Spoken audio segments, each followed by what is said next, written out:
चलिए दोस्तों, खेसारी लाल की एक और गाने भोजपुरी आने वाला है। इसी वीडियो में शुरू से लेकर अंत तक बना रहिए और हम हमेशा ऐसा वीडियो न्यू इन्फॉर्मेशन आप लोगों तक जितना जल्दी लाने को मैं प्रयास करता हूँ। ट्रेंडिंग स्टार खेसारी लाल के गाना है जिस गाना के नाम है गरम कर। गरम करे खेसारी लाल का गाना जो भोजपुरी इंडस्ट्री में तहलका मचा के रख देगा। बात करें गाने की तो गाना कब आएगा, तो गाना 26 तारीख के सुबह मानो किसी टाइम रिलीज कर दिया जाएगा। आप लोग भोजपुरी इंडस्ट्री में तहलका बवाल मचाते रहिए। हम हमेशा ऐसा वीडियो इन्फॉर्मेशन लाने का मैं प्रयास करता हूँ आप लोगों तक।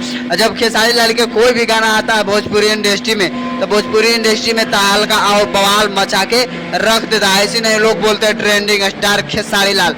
ये गाना जाड़ा स्पेशल, जो जाड़ा के शुभ अवसर पर निकाला गया है, जो जाड़ा स्पेशल खेसारी लाल के गाना है जो भोजपुरी इंडस्ट्री में तहलका और बवाल मचा के रख देगा।